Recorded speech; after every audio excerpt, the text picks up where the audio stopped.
Hello everyone, welcome to true IAS and PCS.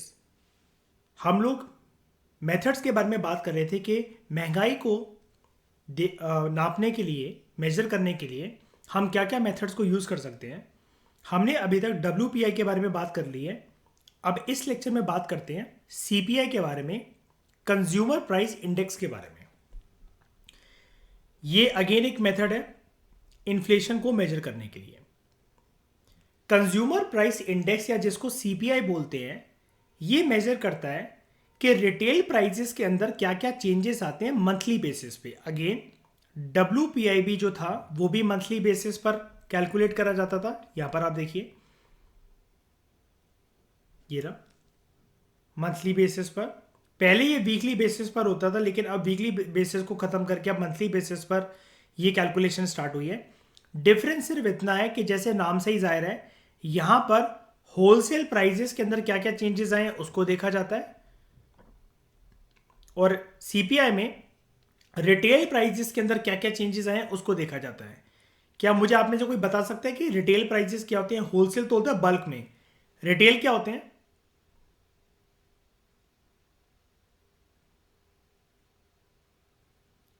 यानी कि हम ऐसा कह सकते हैं कि लिमिटेड गुड्स जो कि दुकानों के द्वारा जो सेल करे जाते हैं। बताओ, होलसेल और रिटेल में यही फर्क होता है ना। होलसेल बल्क में होता है कोई भी चीज, और रिटेल जो होते हैं वो लिमिटेड गुड्स होते हैं ना, जिनकी सप्लाई भी लिमिटेड होती है। एकदम से आपको इतना बल्क में नहीं मिल सकते जितने होलसेल गुड्स मिल सकते हैं। ठीक है। अब दोस्तों देखिए, जो ये कंज्यूमर प्राइस इंडेक्स है, ये बेसिकली एक ही इंडेक्स है। इसका मतलब यानी कि एक ही बास्केट है। जैसा कि हम लोग डब्ल्यूपीआई में डिस्कस कर रहे थे, डब्ल्यूपीआई के अंदर एक कमी जो हमें देखने को मिली थी वो ये देखने को मिली थी कि डब्ल्यूपीआई सिर्फ और सिर्फ 697 कमोडिटीज को, यानी कि गुड्स को दर्शाता है अपने होलसेल प्राइस इंडेक्स में। यानी कि it is a index, it is a basket जो कि 697 कमोडिटीज का, गुड्स का हमें आंकड़ा देता है। लेकिन सर्विसेज की बात डब्ल्यूपीआई के अंदर नहीं होती है। तो ये आधी अधूरी पिक्चर हमें प्रेजेंट करता है, क्योंकि जो हाउस होल्ड्स हैं, जो सिटीजन्स हैं, उनका पैसा तो, जो महंगाई का जो इंपैक्ट है देश में, जो भी महंगाई आई है, तो वो तो दोनों चीजों पे खर्चा करते हैं, गुड्स एंड सर्विसेज। अगर सर्विसेज महंगी हुई हैं तब भी तो कंज्यूमर का जो आउट ऑफ पॉकेट एक्सपेंडिचर है वो ज्यादा से ज्यादा बढ़ेगा। इनकम अगर उसकी उतनी ही उतनी है और सर्विसेज की कॉस्ट बढ़ती जा रही है तो उसकी जेब खर्ची ज्यादा होगी, है ना। तो सीपीआई हमें एज कंपेयर टू डब्ल्यूपीआई एक बेटर पिक्चर प्रोवाइड करता है। हालांकि इसकी एनालिसिस हम थोड़ी देर में देखेंगे, लेकिन यहां पर अच्छी बात यह, यहां पर दोनों चीजों के बारे में बात होती है, गुड्स एंड सर्विसेज। तो सबसे बेसिक डिफरेंस आप तो यही समझ गए हो सीपीआई और डब्ल्यूपीआई के बारे में, कि सीपीआई के डब्ल्यूपीआई के अंदर सर्विसेज के बारे में बात नहीं होती है, जबकि सीपीआई में both goods and services are taken into account. जब सीपीआई प्रिपेयर करा जाता है, कंज्यूमर प्राइस इंडेक्स प्रिपेयर करा जाता है, तो यहां पर हम लोग होमोजीनियस ग्रुप्स ऑफ कंज्यूमर्स पर फोकस करते हैं। यानी कि ऐसी कमोडिटी की बास्केट बनाते हैं हम लोग जहां पर ऐसे कंज्यूमर्स को देखा जाता है कि जिनकी सेम लाइकिंग्स हो इन टर्म्स ऑफ कमोडिटी बास्केट। यानी कि नॉर्मल चीजें, इस लाइन का ये मतलब है नॉर्मल चीजें जो सभी के घर में आती हैं, टूथपेस्ट, मिल्क, साबुन, ऑयल, वो रोजमर्रा जीवन की चीजें जिसको कोई भी हाउस होल्ड, चाहे वो कैसा भी हो, किसी भी रीजन में रह रहा हो, अपर क्लास हो, रिच हो, पुअर हो, लोअर मिडिल क्लास हो, कैसा भी हो, ये वो बेसिक आइटम सभी के घर में आने ही हैं। चीनी, दाल, चावल, तेल, साबुन, चाय पत्ती, दूध, ये सारी चीजें। तो कंज्यूमर जिनकी सेम लाइकिंग हो, जरूरतमंद की जो चीजें हो, जो कि रोजमर्रा के जीवन में इररिस्पेक्टिव ऑफ द इनकम हर कोई अपने घर में लेकर आएगा ही आएगा, ऐसी कमोडिटी की बास्केट प्रिपेयर करी जाती है। इसलिए लिखा हुआ है यहां पर homogeneous group of consumers. Presently CPI के अंदर दो होमोजीनियस ग्रुप्स के बारे में बात करी जाती है। एक को देखा जाता है रूरल हाउस होल्ड्स के कंटेक्स्ट में, और दूसरा देखा जाता है अर्बन हाउस होल्ड के कंटेक्स्ट में। सीपीआई बेसिकली रिफ्लेक्ट करता है कि जो ये जो दो कंसर्न कैटेगरीज ऑफ कंज्यूमर्स हैं, एक जो गांव में रह रहे हैं, एक जो शहर में रह रहे हैं, इनकी कॉस्ट ऑफ लिविंग क्या है। क्योंकि कॉस्ट ऑफ लिविंग से ही हमें ये पता लगेगा कि क्या जो महंगाई जो देश में होती चली जा रही है उसका इंपैक्ट, उसके दुष्परिणाम क्या कंज्यूमर्स पर निकले हैं गांव में या शहरों में, या फिर नहीं निकले हैं। महंगाई ने कितनी चीजें महंगी बना दी हैं लोगों के लिए, कितनी चीजें सेम सी रखी हुई है। उनकी पॉकेट से जेब खर्ची अब ज्यादा हो रही है क्योंकि उनकी इनकम अब फिक्स है लेकिन चीजें ज्यादा महंगी हो गई हैं, तो या फिर नहीं हुआ ऐसा। और इसका एक सबसे मेजर इंपैक्ट ये भी हमें देखने को मिलता है कि अगर चीजें ज्यादा महंगी हो जाती हैं तो ये जो नेसेसरी आइटम्स होते हैं इसको तो कोई इग्नोर कर नहीं सकता कि हम लेंगे नहीं। तो कंज्यूमर्स क्या करते हैं, जैसा कि हमने डिस्कस करा था इस चैप्टर की स्टार्टिंग के अंदर, वो इंफीरियर क्वालिटी ऑफ गुड्स पर शिफ्ट कर जाते हैं। इंफीरियर क्वालिटी, बताओ इतनी बात समझ में आई आप लोगों को?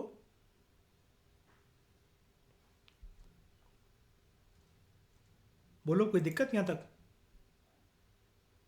मिसबा, ठीक है, आगे बात करें।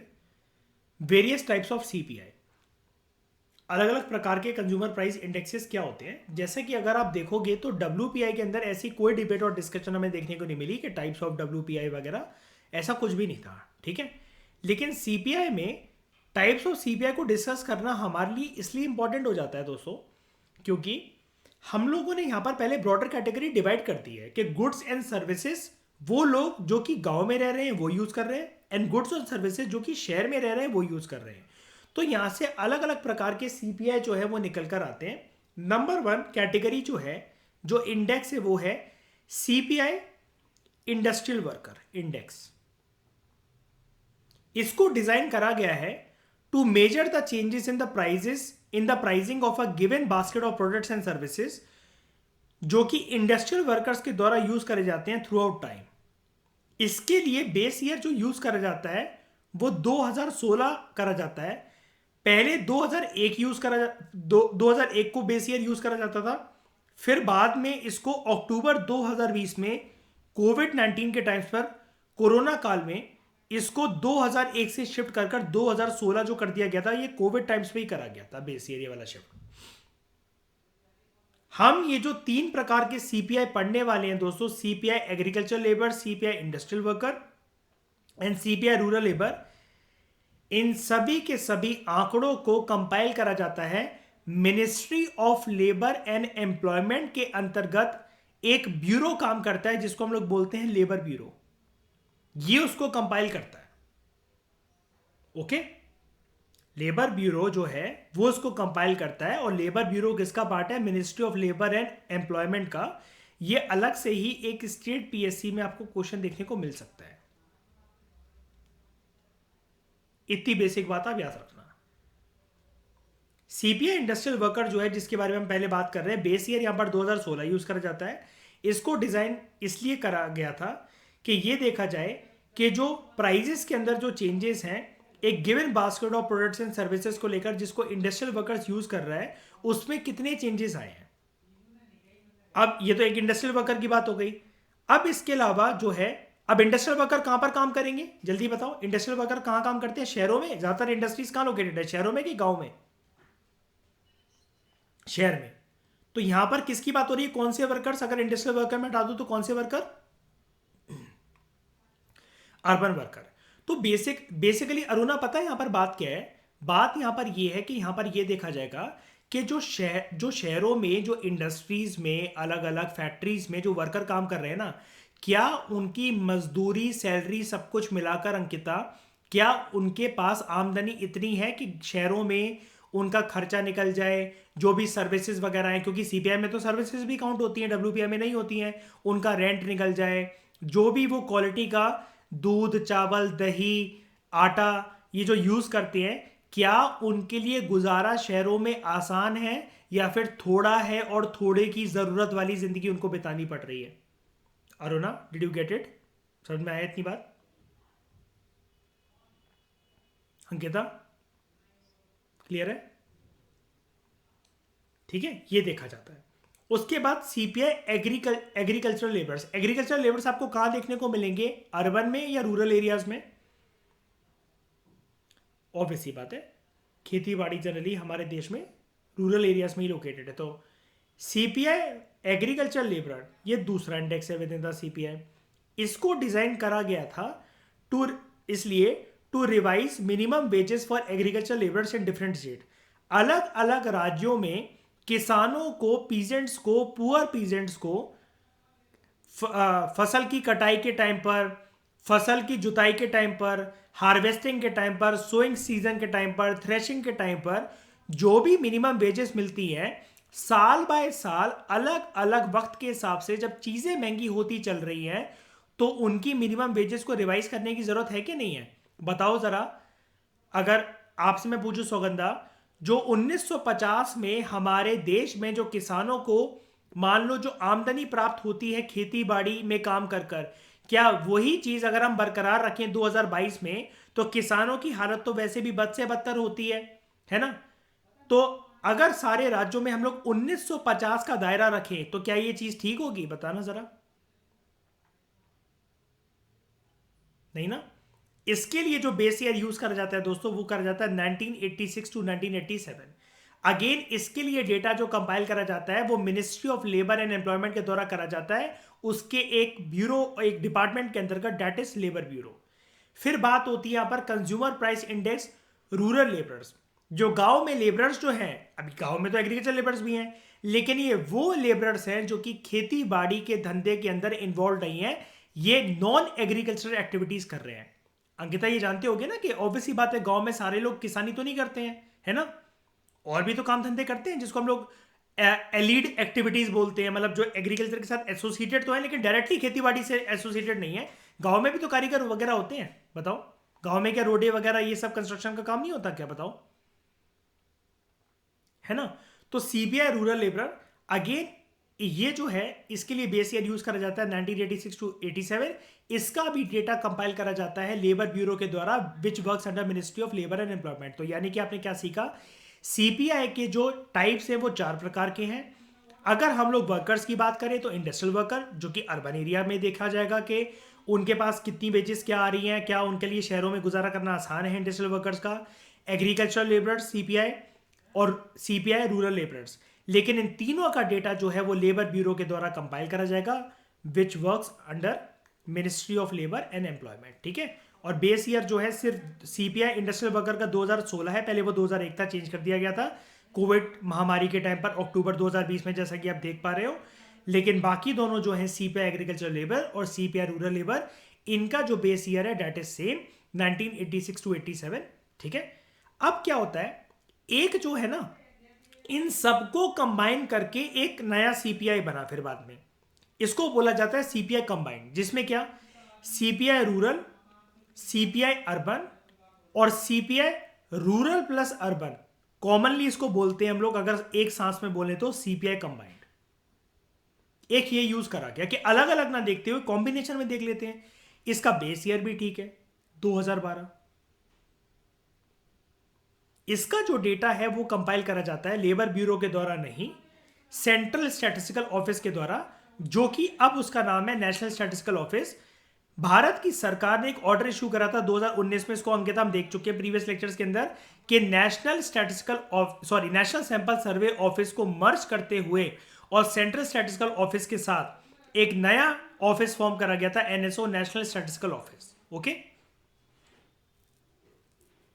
इसको इसके द्वारा कंपाइल करा जाता है। तो अब हमारी डिबेट अब ये आती है कि भैया इनमें से टाइप्स ऑफ डब्ल्यूपीआई तो होते नहीं है, डब्ल्यूपीआई वैसे भी हमें लेना देना नहीं है, रिलायबल तो होता नहीं है, सर्विसेज को तो देखता नहीं है, रिलायबल होता होगा लेकिन यार एक बार बताना, सर्विसेज का असर नहीं होता क्या?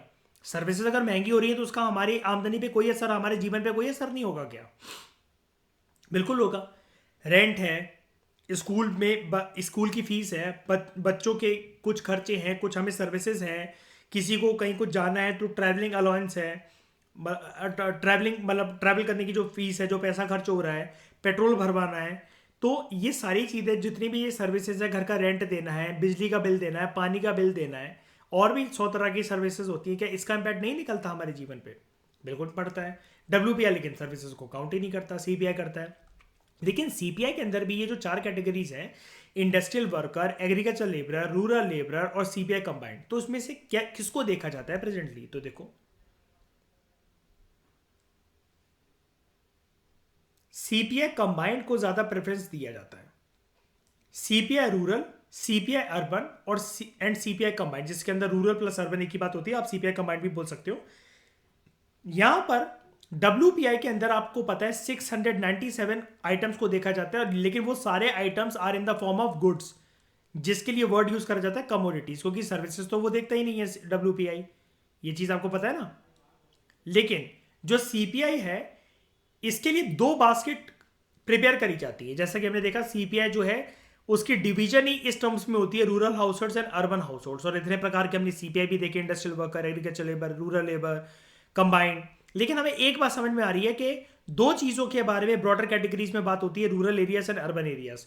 तो आइटम्स की बास्केट ना 2 वर्गों के लिए प्रिपेयर करी जाती है। 448 आइटम्स जो है वो रूरल बास्केट में डाले जाते हैं, एंड 460 आइटम्स जो है वो अर्बन बास्केट के अंदर डाले जाते हैं। ये अलग से एक स्टेटमेंट बन सकती है कि अर्बन बास्केट के आइटम्स ज्यादा हैं कि कम है, या फिर रूरल बास्केट के आइटम्स कम है सीपीआई के अंदर या ज्यादा है, तो अर्बन के ज्यादा है। लेकिन इन आइटम्स के अंदर क्या सिर्फ गुड्स है? डब्ल्यूपीआई की तरह क्या सिर्फ गुड्स है? ये आइटम्स का मतलब यहां पर क्या है? Goods plus services. Base year जो यूज करा जाता है सीपीआई को कैलकुलेट करने के लिए, इसको रिवाइज कर दिया गया है from 2010 is equal to 100 to 2012 is equal to 100। अभी इज इक्वल टू 100 क्या है? सारी कॉम्बिनेशन ऑफ गुड्स की परसेंटेज जो है ना वो 100 आनी चाहिए। इसलिए हम जब भी बेस ईयर ना, नॉर्मल बेस ईयर तो हम ऐसा बोल देते हैं 2012, 16, 11, 9, 6, 5 कुछ भी बोल देते हैं। लेकिन याद रखना, जब भी आप इन्फ्लेशन की टर्म्स में बात करते हो, स्पेशली इन 2 शब्दों को जब भी आप लिखते हो, सीपीआई एंड डब्ल्यूपीआई, तो जो भी आप बेस ईयर मेंशन करते हो ना, आपको इज इक्वल टू 100 लिख देना होता है। जैसे कि आप डब्ल्यूपीआई में भी देख लो, हमने ये वाली एक्सरसाइज वहां पर भी देखी थी। लाइक यहाँ पर देखो, यहाँ पर हमने देखा था, इसको 697 कमोडिटीज को 3 मेजर कैटेगरीज में क्लासीफाई करा जाता है। Primary articles, fuel and power and manufacture products. तो हम क्या बोलेंगे कि अगर बेस ईयर 2011-12 यूज होता है तो हम क्या लिखेंगे? Base year 2011-12 is equal to 100। पहले क्या यूज होता था? Base year 2004-2005 is equal to 100। यानी कि कैलकुलेशन में वो चीज 100% आनी चाहिए। बस ये डब्ल्यूपीआई और सीपीआई में लिखने का एक तरीका होता है, कोई दिक्कत वाली बात नहीं है। बस यहां पर लिखा हुआ है, कोई मेंस आंसर राइटिंग में तो आपसे पूछने नहीं वाला है ये चीज, ठीक है। For computing dearness allowance CPI को यूज करा जाता है, डब्ल्यूपीआई को यूज नहीं करा जाता, ठीक है। What is dearness allowance? क्या होता है ये डियरनेस अलाउंस? बताओ। अलाउंस क्या होता है? अलाउंस क्या होता है? मतलब आपकी सैलरी के बियॉन्ड जो आपको एक एक्स्ट्रा सपोर्ट मिल जाता है पैसों का, क्या हम इसको बोल सकते हैं अलाउंस? है ना। जैसे अगर आप कल को अफसर बने, आपका सिलेक्शन हो जाता है, तो आपको अलाउंस मिलेगा कि नहीं मिलेगा? ट्रैवलिंग अलाउंस मिलता है, पेट्रोल भरवाने का मिलता है, बिजली का, इसका उसका एक्स्ट्रा खर्चे जो मिलते हैं ना, होता है। अब मैं आपको एक प्रॉपर तरीके से एक चीज दिखा देता हूं यहां पर, ताकि आप कंफ्यूज ना हो।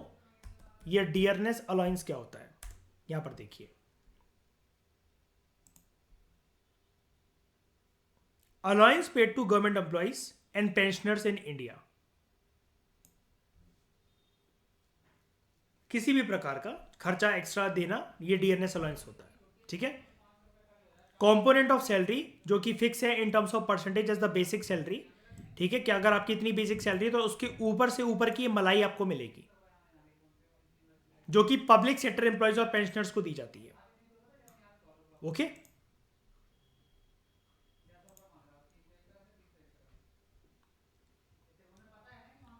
फॉर इन्फ्लेशन टारगेटिंग, अगर इन्फ्लेशन को टारगेट करना है, रिजर्व बैंक ऑफ इंडिया और सेंट्रल गवर्नमेंट जो है वो 2015 से ही सीपीआई कंबाइंड को यूज करते हैं, ना कि डब्ल्यूपीआई को, पॉलिसी मेकिंग के लिए। और ऐसा इन्होंने करा उर्जित पटेल कमेटी की रिकमेंडेशन पे। इस उर्जित पटेल कमेटी को हम लोग देखेंगे आगे वाले जब डिस्कशन होगी इसी चैप्टर के अंदर। हेडलाइन इन्फ्लेशन जो है, ये भी एक प्रकार की इन्फ्लेशन होती है, इसके बारे में भी बात होगी, ठीक है। Headline inflation is also based on CPI combined. तो हम क्या कह सकते हैं कि दोनों डिबेट में, तो सबसे पहले ब्रॉडर कैटेगरी मुझे बता दो, डब्ल्यूपीआई और सीपीआई में से ज्यादातर जो सरकार और आरबीआई की निगाह है वो किसके ऊपर है हमारे देश में? पॉलिसी मेकिंग या किसी भी चीज के लिए यूज करा जाता है, वो डब्ल्यूपीआई को या सीपीआई को? सीपीआई को। और सीपीआई में से भी ये चार जो कैटेगरीज है इसमें से किसको यूज करा जाता है? Industrial worker, agriculture labour, rural labour या कंबाइंड? कंबाइंड। अब सीपीआई कंबाइंड के अंदर जो वेट्स हैं वो कैसे कैसे हैं ये हम देखते हैं।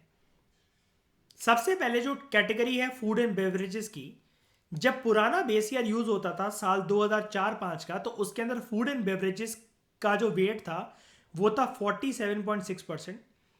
ये गिर गया है नए बेस ईयर 2011-12 के अंतर्गत, ये 45.86% हो गया है। पान या बीटल लीव्स एक ही बात होती है। टोबैको एंड इंटॉक्सिकेंट्स की कैटेगरी के अंदर जो वेट था इसका पुराने बेस ईयर 2004-5 के अंतर्गत वो था 2.1%। नए बेस ईयर 2011-12 के अंतर्गत इसका जो वेट है इस कैटेगरी का वो है 2.38%। ये बढ़ गया है। क्लोथिंग एंड फुटवेयर, पुराने बेस ईयर के अंदर द वेट वॉज 4.7%। नए बेस ईयर 2011-12 के अंदर weight has increase 6.53%। Housing category 9.8% under the old base year 2004-5। New base year के अंतर्गत हो गया 10.07, again it has increased. Fuel and light, जब बेस ईयर 2004-5 यूज होता था तो इसका वेट था 9.5%, अब 6.84% है under the new base year 2011-12। ये डिक्रीज हो गया है। और मिसलेनियस जो भी है इनके अलावा उनका जो वेट था वो था 26.3%, और अब वो बढ़कर हो गया 28.32%। आपको याद सिर्फ ये रखना है, फूड एंड बेवरेजेस की कैटेगरी जो है it has decreased, plus fuel and light की जो कैटेगरी है इट हैज डिक्रीज्ड, बाकी सब कुछ इंक्रीज हुआ है। अब क्या ये आंकड़े आपको याद रखने हैं, ये सारे के सारे परसेंटेज? तो जी हाँ, ये आपको याद रखना पड़ेगा। डब्ल्यूपीआई के लिए भी primary articles, fuel and power and manufacture products, और ये सीपीआई के लिए भी, ये सारे के सारे आंकड़े, सारे के सारे बेसिक और सारी की सारी परसेंटेज, ये आपको याद रखनी ही पड़ेगी। अब मैं आपको एक चीज बताता हूं, अगर आपको ये आइटम्स आए, आपको करना क्या है, मैंने आपको एक क्वेश्चन बताया था डब्ल्यूपीआई के अंतर्गत, अगर आपको ये आ जाए 697 गुड्स को आप याद रख सकते हो क्या? जी हाँ, आपको याद रखना है। इसके लिए ट्रिक क्या है, आप बस वहां पर ये देख लो कि कोई सी भी जो सर्विसेज है ना, अगर वहां पर गिवन है उसको एलिमिनेट कर दो, आप अपने डब्ल्यूपीआई तक पहुंचाओगे, डब्ल्यूपीआई तक पहुंचाओगे। सीपीआई में जनरली आपको इसी से क्वेश्चन आ जाएगा कि क्या बढ़ा है, क्या गिरा है, क्या ये सारी कैटेगरी सीपीआई का पार्ट है कि नहीं है, किसकी परसेंटेज इंक्रीज हुई है, किसकी परसेंटेज डिक्रीज हुई है। ये थोड़ी सी मेहनत आपको, मैं भले ही मानता हूं एक क्वेश्चन में 2 नंबर दिलवा सकती है, लेकिन आपके अंदर गिल्ट पैदा नहीं करेगी कि इतना हमने देखा भी था, मेहनत भी करी, लेकिन फिर भी हमारा क्वेश्चन गलत हो गया। क्योंकि क्वेश्चन इससे क्या कहते हैं, ट्रस्ट मी, बहुत बेसिक एस्पेक्ट के निकलते हैं, बहुत बेसिक एस्पेक्ट। लोगों को तो सिर्फ सीपीआई डब्ल्यूपीआई का मतलब भी नहीं पता होता है, कईयों को तो फुल फॉर्म भी नहीं पता है, इतना डेप्थ में तो जाना छोड़ो। तो भले ही मैं कह रहा हूँ कि 2 नंबर या फिर 4 नंबर को पाने के लिए इतनी मेहनत करना कि जायज़ है, जी हाँ ये करना जायज़ है, क्योंकि ये श्योर शॉर्ट क्वेश्चन है कि अगर इससे क्वेश्चन बना तो उसके बियॉन्ड बन ही नहीं सकता। अब अगर कोई भी चीज़ अगर कम ज़्यादा हुई होगी, वैसे तो उसके चांसेस है ही नहीं क्योंकि बेस ईयर तो रिवाइज हुआ नहीं है, लेकिन कोई भी मेजर डिसीजन हुआ होगा तो डोंट वरी, हम उसको पीटी 365 के अंतर्गत अंदर देख लेंगे करंट अफेयर में, या फिर इकोनॉमिक सर्वे जिंदाबाद। इतना लेकिन आपको याद करके रखना है जो कि दूसरे लोग याद करके नहीं जा रहे हैं। तो एनालिसिस हमारी क्या कहती है, हाउसिंग कंपोनेंट जो है it is not included under CPI rural. अब ये एनालिसिस जो है ना, ऊपर इन्होंने ये जो टेबल दी है, अब हमें सीपीआई कंबाइन करके दिया है, सीपीआई रूरल अर्बन का तो दिया नहीं, वरना बहुत कॉम्प्लेक्स हो जाता है टेबल। तो इनकी एनालिसिस को आप देख लेना, यहाँ से भी स्टेटमेंट बन सकता है। हाउसिंग कंपोनेंट को इंक्लूड नहीं करा गया सीपीआई रूरल कैटेगरी के अंदर। जो वेट है फूड एंड बेवरेजेस की, वो सीपीआई रूरल के केस में ज्यादा है 54.2% as compare to CPI urban 36.3%। Don't worry, ये यहां पर आपको नहीं मिलेगा, वरना टेबल बहुत कॉम्प्लेक्स हो जाती है, नीचे एनालिसिस अलग से ही पॉइंट है, ठीक है। और जो वेट है फ्यूल एंड लाइट का, it has decrease under the new series of CPI with base year 2011-12। ठीक है, लेकिन यहां पर एक चीज है, फ्यूल एंड लाइट का सिर्फ वेट डिक्रीज नहीं हुआ है, फूड एंड बेवरेजेस का भी हुआ है। फूड एंड बेवरेजेस का भी हुआ है। ये देख लीजिए यहां पर, ये देखो, ये डिक्रीज हुआ है, ये डिक्रीज हुआ है। ठीक है, सीपीआई फूड इंडेक्स, ठीक है, ये जो है सेंट्रल स्टैटिस्टिकल ऑफिस जो है रिलीज करता हुआ आया है साल 2014 थे। इसको पॉइंट टू पॉइंट कंप्यूट करा जाता है मंथली बेसिस पर, सेम 2012 का बेस ईयर लेते हुए, जैसा कि सीपीआई कंबाइंड में यूज करा जाता है। ठीक है, सीपीआई के अंदर जैसा यूज करा जाता है 2012 का बेस ईयर। अब ये सीपीआई फूड इंडेक्स क्यों? देखो, सीपीआई जो जनरल कैटेगरी है, जैसा कि सबसे पहले तो मैं आपको डब्ल्यूपीआई पे लेकर चलता हूँ, डब्ल्यूपीआई के फूड इंडेक्स पर हमने इसके बारे में बात करी थी। ये रहा, देखो डब्ल्यूपीआई का जो दोस्तों जो फूड इंडेक्स है, उसके अंदर हमने मुख्य तौर से ये बात करी थी कि देखो 697 जो कमोडिटीज हैं, मान लिया ये सारे के सारे गुड्स हैं, कोई भी सर्विस नहीं है, लेकिन सारे गुड खाने वाले थोड़ी ना है। ये देखो, फ्यूल एंड पावर, क्या कोयला खाता है कोई? अंकिता, बिजली लगा के रोज अपने आप को चार्ज करते हो क्या, नाक में प्लग लगाकर? नहीं ना। हर चीज तो यहां पर ये चीज नहीं है कि सारे गुड्स जो प्रोड्यूस हो रहे हैं उसको पर्सन खा ही जाएगा, जूते चप्पल कपड़े वगैरह सब कुछ है ना। यहां पर ये देखा जाता है डब्ल्यूपीआई के अंदर, ये देखते थे हम लोग कि फूड इंडेक्स अलग से क्यों निकाला जाता है, कि देखो जो पर्सन जो फूड आइटम जो परचेज कर कर आते हैं, तो उनके बाजार में महंगा होने से कंज्यूमर की पॉकेट पर क्या फर्क पड़ता है, कंज्यूमर की इनकम पर क्या फर्क पड़ता है। अगर कंज्यूमर की इनकम जो है वो सेम है, लेकिन जो फूड आइटम्स के जो प्राइजेस हैं वो बढ़ गए हैं, तो इससे कंज्यूमर के ऊपर इंपैक्ट पड़ेगा क्या। सिमिलरली अब सीपीआई तो और भी अच्छी चीज है जिसके अंदर सर्विस वगैरह को भी देखा जाता है, लेकिन यहां पर भी ये देखा जाता है कि ये जो कैटेगरी है सीपीआई के अंतर्गत, रूरल बास्केट में 448 आइटम्स एंड अर्बन बास्केट के अंदर 460 items. In 448 items in case of rural areas, rural basket, and 460 items in case of urban basket, इनमें से कौन कौन सी ऐसी खान पान की चीजें हैं, फूड आइटम्स हैं, जिनके महंगे या सस्ते होने से कंज्यूमर की पॉकेट पर और उसके लाइफस्टाइल पर और उनकी कंजम्पशन लेवल पर फर्क पड़ता है। लाइफस्टाइल तो नहीं कहेंगे, कंजम्पशन लेवल पर फर्क पड़ता है। ठीक है, सीरियल्स और जो प्रोडक्ट्स की जो कैटेगरीज है, ये सबसे हाईएस्ट वेट ऑक्यूपाई करती है 34.2%। जब हम सीपीआई फूड इंडेक्स को देखते हैं तो एक तो क्वेश्चन आपका ये बन गया। दूसरे सब ग्रुप्स दो इस कंपटीशन में कैलकुलेट करे जाते हैं, वो है कैटेगरी देख लो, सीरियल्स एंड प्रोडक्ट्स एक कैटेगरी जिसका सबसे हाईएस्ट वेटेज है। दूसरी कैटेगरी होती है मिल्क एंड मिल्क प्रोडक्ट्स की, फिर वेजिटेबल्स की, फिर ऑयल्स एंड फैट की, फिर एग की, और फिर फिश एंड मीट की, एक्सेट्रा। ये है CPI food index. Monthly basis पर इसको देखा जाता है।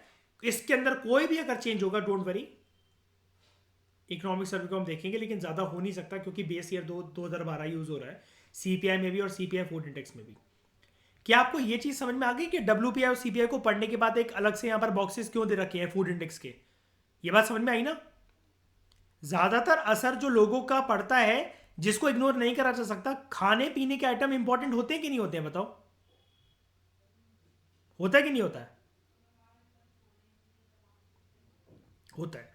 अब देखो, ग्लोबली जो फूड एंड एग्रीकल्चरल ऑर्गेनाइजेशन है यूनाइटेड नेशंस का, उसके द्वारा भी एक फूड प्राइस इंडेक्स निकाला जाता है पूरी दुनिया के लिए। इसको हम लोग कहते हैं FFPI, food and agricultural organisation का। एक तो एफ इसका हो गया, फूड प्राइस इंडेक्स, FFPI। इसको रिलीज करा जाता है फूड एंड एग्रीकल्चर ऑर्गेनाइजेशन के द्वारा, जो कि यूनाइटेड नेशंस के अंतर्गत काम करता है। ये रिफ्लेक्ट करता है कि मंथली चेंजेस, अब देखो मंथली चेंजेस आपको पता है, हमने अभी देखा WPI में भी मंथली चेंजेस की बात होती है, CPI के अंदर भी मंथली चेंजेस की बात होती है, और इस FAO के इंडेक्स के अंदर भी मंथली चेंजेस की बात होती है कि मंथली चेंज जब भी इंटरनेशनल प्राइजेस जो होंगे एक बास्केट ऑफ फूड कमोडिटीज के, जिसको ऐसा देखा जाएगा कि ग्लोबली इन फूड आइटम्स की सप्लाई चेन पूरी दुनिया भर में है, यानी कि इन गुड्स की जो लेन देन है कंट्रीज के बीच में, वो पूरे दुनिया में मोर देन 80-90% कंट्रीज में रोटेट होता ही होता है ये गुड्स। ऐसे गुड्स की एक बास्केट बनाई जाएगी, ठीक है, और ये देखा जाएगा कि अगर इनके इंटरनेशनल प्राइसेस चेंज होते हैं मंथली बेसिस पर, तो दुनिया भर के लोगों के आमदनी के ऊपर क्या असर निकल कर आता है कि दुनिया में जो इन्फ्लेशन अगर बढ़ रही है फूड आइटम्स को लेकर, फूड कमोडिटीज को लेकर, जिसको दुनिया भर के, अब जैसे एक बात बताओ, दुनिया में क्या सब लोग cereals, vegetable oil, meat, dairy products and चीनी वगैरह इन सबको कंज्यूम करते हैं कि नहीं करते हैं, बताओ। हर एक कंट्री में होता है ये चीज, हर एक कंट्री, बताओ, है ना। तो यहां पर क्या है, जो फूड एंड एग्रीकल्चर ऑर्गेनाइजेशन का जो फूड प्राइस इंडेक्स है, इसके अंदर पांच कमोडिटी के ग्रुप ऑफ इंडेक्सेस को देखा जाता है, जिसके अंदर बात होती है नंबर 1 सीरियल्स की, नंबर 2 वेजिटेबल ऑयल की, नंबर 3 मीट की, नंबर 4 डेयरी की, डेयरी प्रोडक्ट्स की, और नंबर 5 शुगर की। जो एफएओ का फूड प्राइस इंडेक्स है, ठीक है, एवरेज तौर पर इसको ये देखा गया है डेट, एक जो पॉइंट और आंकड़ा निकाला गया है मई 2021 में, वो है 127.1 पॉइंट्स इन मई 2021, जो कि अप्रैल में हर मंथली बेसिस पर निकलता है ना, जैसे ऊपर हमने अभी देखा ये मंथली चेंज, ठीक है, अप्रैल 2021 में जो निकला, तो ये 4.8% ज्यादा था, ठीक है,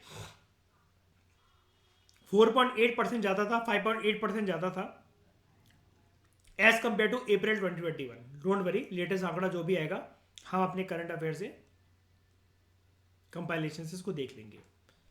अब हमारा सीपीआई और डब्ल्यूपीआई पूरी तरीके से खत्म हुआ। हमने इंडेक्सेस भी देखे, फूड प्राइस इंडेक्स दोनों के। हमने एक एक्स्ट्रा सीपीआई के अंदर एक ये भी चीज देखी कि food and agriculture organisation 5 commodities के बास्केट को मिलाकर एक एफएओ फूड प्राइस इंडेक्स निकालता है, एफएफपीआई निकालता है। अब हम डिफरेंशिएट करते हैं डब्ल्यूपीआई और सीपीआई के बीच में। डब्ल्यूपीआई जिसके अंदर सर्विसेज काउंट नहीं होती, सिर्फ 697 कमोडिटीज को देखा जाता है, इसका बेस ईयर लिया जाता है 2011-12, जबकि सीबीआई कंबाइंड का बेस ईयर लिया जाता है 2012। नंबर ऑफ कमोडिटीज जो है यहां पर 697 प्रोडक्ट्स हैं, लेकिन सर्विसेज नहीं है। इसके अंदर 200 वेटेड आइटम्स हैं, लेकिन प्रॉपर तरीके से कहा जाए अगर एवरेज निकालते हुए, तो जैसा कि हमने यहां पर बात करी, 448 आइटम्स जो हैं they are in the rural basket and 460 items in the urban basket. लेकिन ये सीपीआई कंबाइंड के अंदर 200 वेटेड आइटम्स हैं। ऊपर नहीं दे रखा है आपको सीपीआई वेटेड के अंदर कितने आइटम्स है, कंबाइंड के अंदर कितने आइटम्स है, उसमें अलग अलग करके उन्होंने दे रखा है आपको। ये चीज आपको यहां से मिल जाएगी, ठीक है, 200 weighted items. WPI takes into account only goods only. CPI जो है ये गुड्स एंड सर्विसेज दोनों का एक इंडेक्स है। फूड प्रोडक्ट्स का यहां पर वेट कितना है, फूड आइटम्स का यहां पर लेसर वेट है डब्ल्यूपीआई के अंदर, अराउंड 22%। फूड आइटम्स का वेट यहां पर काफी ज्यादा है सीपीआई के अंदर, अराउंड 46%, यानी कि डब्ल्यूपीआई के कंपैरिजन में डबल से भी ज्यादा। Stage of production, WPI inflation को मेजर करता है at each stage of production, CPI measure करता है इन्फ्लेशन को at final stage of production.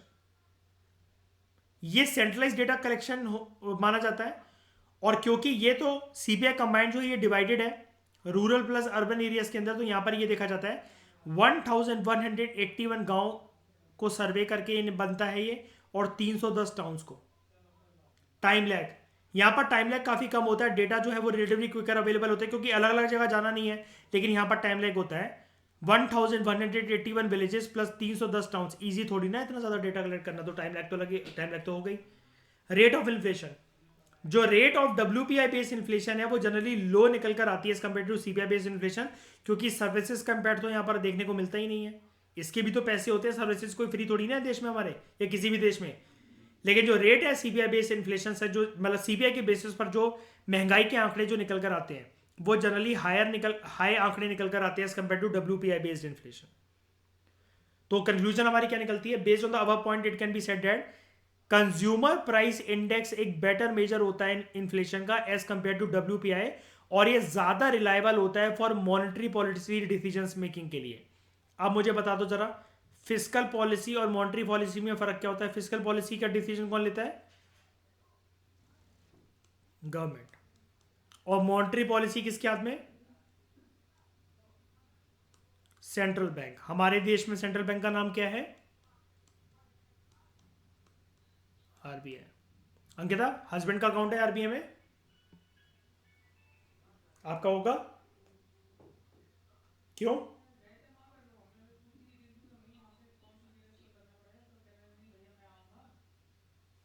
नहीं, पर्सनल अकाउंट नहीं खुलवा सकते इसके अंदर। हाँ, पर्सनल अकाउंट नहीं खुलवा सकते बस कैसे भी करके, ठीक है।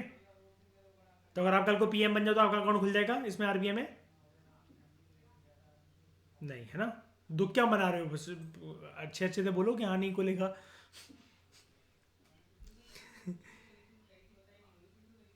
हाँ नहीं, लेकिन कुल मिलाकर किसी पर्सन के नहीं खुलते हैं, ठीक है। बॉडी ऑफ पर्सन का नहीं खुलता है यहाँ पर अकाउंट। क्या आप सभी को ये सीपीआई डब्ल्यूपीआई की डिबेट अच्छे से समझ में आई? बताओ। कोई भी डाउट है, कोई भी दिक्कत है, कुछ भी चीज़ रिपीट करने की जरूरत है? जल्दी बताओ। नहीं ना? ठीक है। तो इस डिस्कशन में दोस्तों फिलहाल इतना ही। Thank you very much for discussion.